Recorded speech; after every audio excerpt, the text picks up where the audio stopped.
வாங்க, அஸ்ஸலாமு அலைக்கும். வாங்க நம்ம பருப்பு சவரிசியை போட்டு பாயாசம் செய்வோமா. சவரிசி அரை கப்பு, நீங்கள் 1/4 கப்பு எடுத்துக்கிறோங்கம்மா. அரை கப்பு பருப்பு 3/4 கப்பு எடுத்துருக்குறோம்மா. இது மொத்தம் 6 பேர் குடிக்கிறதுமா. அரை கப்பு எடுத்தால் அரை கப்பு 3/4 கப்பு 6 பேருக்கு கரெக்டாக வருது. சுக்குத்தூள், ஏலக்காய் தூள், முந்திரி பாதாம், பருப்பு வேக வைக்க தண்ணி, தேங்காய் பால், நெய். முதல்ல பருப்பை வறுத்துக்கிறோங்கம்மா. வறுத்துக்கிட்டு இருக்கிற டயத்தில் இந்த சவரிசியை தண்ணிக்குள்ளே ஊற வச்சுருங்கம்மா. கொஞ்சம் உப்பு அந்த பருப்பு வைக்கிற தண்ணியிலே போட்டுருங்க. லேசாக பொன்னிறமாக வறுத்துக்கிறோங்க. கொஞ்ச நேரத்துலேயே வறுத்துறோம்.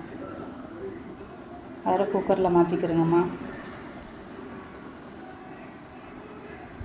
போட்டு நீங்கள் குக்கரில் வறுக்கிறனாலும் வறுக்கலாம், அது உங்கள் விருப்பம்.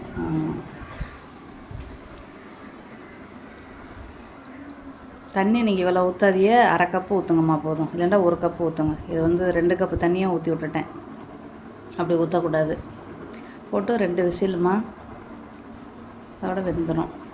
இந்த குக்கர் எனக்கு என் மாமியார், என் குப்பியம்மா எனக்கு வீடு குடியேறும்போது, ஊரில் வீடு குடியேறினேன் 2014. அப்போ எனக்கு வாங்கிட்டு வந்து தந்தாங்க. அவங்க எப்போ நான் ஊருக்கு போனாலும் எதுவும் வாங்கி தரவான்னு தான் கேட்பாங்க. என் பிள்ளைகளுக்கு எதுவும் புடவை வாங்கி தரவா, அதை வாங்கி தரவா அப்படின்னு கேட்டுக்கிட்டு தான் இருப்பாங்க.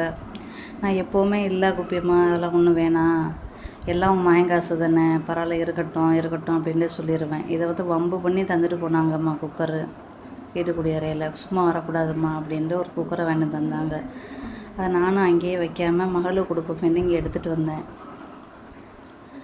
எடுத்துகிட்டு வந்து இருக்கையில் சரி, மகளுக்கு தான் இருக்கேன், நம்மளே வச்சுக்கிடுவோம், நம்ம மாமியார் முத தந்தது நம்மகிட்டே இருக்கட்டும், இவ்வளோ காலம் சென்று தந்திருக்காங்க அப்படின்னு நினச்சிக்கிட்டு நானும் வச்சுக்கிட்டேம்மா. ஆனால் இன்றைக்கி அவங்க இப்போ இல்லை, 6ஆவது மாதம் மௌத்தா போயிட்டாங்க. நெய் பருப்புலெல்லாம் வெட்டி வச்சுக்கிறோங்கம்மா. பொடிசாக வெட்டிக்கிறோங்கம்மா. நான் சொல்லுவேன்ல எப்போவுமே, பொடிசாக வெட்டிக்கிட்டு நெய்யில் வறுத்துக்கிறோங்க.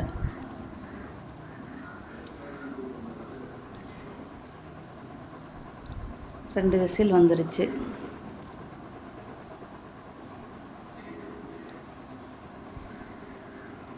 பருப்பு நல்லா வெந்துருச்சு பாருங்கள்.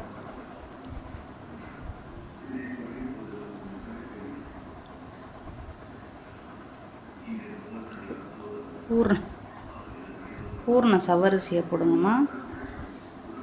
போட்டு நல்லா தண்ணி ஊற்றிக்கிறோங்க. தண்ணி பத்தாது, நல்லா 2 குடம் தண்ணியை ஊற்றுங்கம்மா. இதுக்கு மொத்தம் 4 குடம் தண்ணி ஊற்றலாமா. 1 கப்பு பால், 4 குடம் தண்ணி கரெக்டாக இருக்கும் இந்த அளவுக்கு. நீங்கள் சவரிசியை குறைச்சின்னா 3 குடம் ஊற்றுங்க. 3 குடம் 1 கப்பு பாலும் ஊற்றிக்கிறோங்க. அவிச்ச இது வேறு இருக்கும்ல. நல்லா மலர்ந்துருச்சு. இப்போ நம்ம தேங்காய் பூவை போடுங்க. தேங்காய் பூ 2 ஸ்பூனுமா. அப்போது நான் சொல்லலை, இல்லை தேங்காய் பூ இல்லைம்மா, அதனால் காட்ட முடியலை. இப்போ வெல்லத்தை போடுங்கம்மா. வெல்லம் அளவுலாம் இல்லைம்மா. நீங்கள் முதல்ல ஒரு அரை கப்பு சீனியோ ப்ரௌன் சுகரோ போடுங்க. பத்தலைன்னா அதுக்கப்புறம் நீங்கள் சேர்த்துக்கிறங்கம்மா. எனக்கு சீனியோட அளவு கரெக்டாக தெரியலம்மா. நான் இவ்வளோதாம்மா சீனி போட்டேன், ஒரு எக்ஸ்ட்ரா சீனி போடலாம்மா. அதோட ஏலக்காய் தூள், சுக்குத்தூள் வச்சுருக்கிறோம்ல, அதையும் அதிலே போடுங்க. முதல்ல சீனி கரையட்டும், கருப்பட்டிலாம் கரையட்டும்.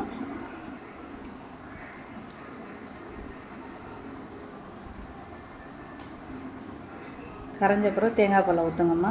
தேங்காய் பாலுக்கு அதுக்கடுத்து உங்களுக்கு கெட்டியாக இருந்துச்சுன்னா நம்ம பாயாசம் சுடுதண்ணியை ஊற்றி கலங்கம்மா. இல்லைன்னா பாலையை ஊற்றி கலங்க. 2வது பிஞ்சு உப்பு போட்டிருக்கேன். கருப்பட்டி கரையட்டும். கரைஞ்ச பிறகு பாலை ஊற்றுங்கம்மா.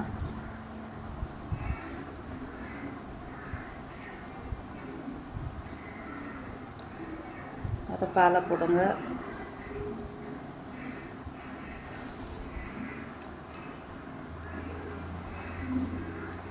அதோட தாளிக்கிற இது இருக்குல்ல, முந்திரி பாதாம் தாளித்து வச்சுருக்குறோம்ல, வறுத்து வச்சுருக்குறோம்லம்மா, அதை போடுங்க.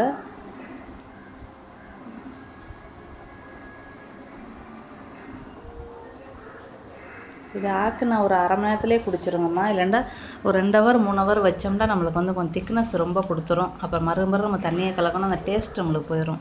மறுபடியும் சீனி போடணும், உப்பு போடணும். அதனால் ஆக்குனா அரை மணி நேரத்துலேயே குடிச்சிருங்கம்மா.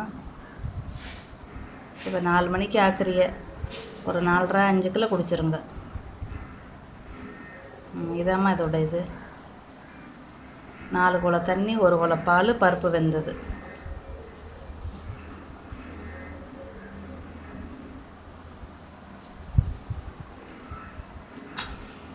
இந்த பருப்பு பாயாசத்தை எப்படி இருக்குன்னு சாப்பிட்டு பார்த்துட்டு நீங்கள் எனக்கு சொல்லுங்கள் எப்படி இருக்குன்ட்டு. இது நல்லா ருசியாக இருக்கும். சாப்பிட்டு பார்த்துட்டு எப்படி இருக்குன்னு சொல்லுங்கம்மா. மீண்டும் சந்திப்போம்.